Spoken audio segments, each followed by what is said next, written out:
ఒక cinema okay అయిన తర్వాత ఆ హీరో కూడా అనుకున్నాడు, అంటే ఈ డైరెక్టర్తో పనిచేస్తే నాకు ఓకేనా, ఈ డైలాగ్స్ ఓకేనా అనేసి. కానీ ఒక అభిమాని అనేవాడు వాడు ఫీల్ అవుతాడు, ఎందుకు ఈ డైరెక్టర్తో ఓకే చేశాడు, ఎలా వస్తుంది అవుట్పుట్, ఎలాంటి సినిమా తీస్తున్నాడు, ఎలాంటి అవుట్పుట్ రాబోతుందని చెప్పేసి వాడు బాధపడతాడు అనమాట. ఈ తపన పడిన తర్వాత కూడా ఫస్ట్ లుక్ పోస్టర్ నుంచి, అంటే ఒకవేళ లీక్ అయిన ఫోటో ఉన్నా కూడా ఒక సినిమా అనుకున్న తర్వాత ఆ అభిమాని అనేవాడికి అది చాలా విలువైనది అనమాట. ఎందుకంటే మనకు చాలా విషయాలు తెలుసు.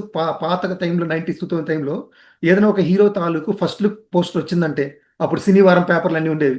ఈ పేపర్లో చిత్రలహరి పేపర్లు ఉండేది. ఈ కట్టింగ్స్ తీసుకుని అతికించుకునేవాళ్ళం ఇష్టంగా, చూసుకునేవాళ్ళం. అంటే సినిమాకి మావాడు లుక్ మార్చాడురా, ఇలా ఉన్నాడురా, ఇలా ఉన్నాడురా అనేసి. సో దీని తర్వాత ఏమవుతుందంటే ఆడియో రిలీజ్కి వస్తుంది అనమాట.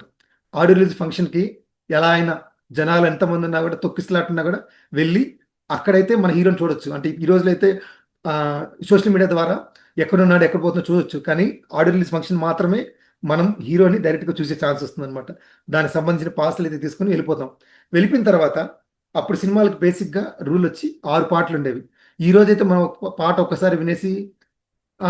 బావుంది, బాలేదు చెప్తున్నాం. బట్ ఆ రోజుల్లో ఎలా ఉండేవంటే, విన్న పాటని విని, విని, విని కూడా నచ్చేవన్నమాట. అంటే ఒక సినిమాలో 6 పాటలుంటే, ఆ 6 పాటలని నేర్చుకునేళ్ళేవాం. థియేటర్, ఎందుకంటే సినిమా రిలీజ్ టైంకి మనం వెళ్లి కూడా పాడాలన్నమాట థియేటర్‌లో. అంత అభిమానం, అంత పిచ్చుండేది మనకి.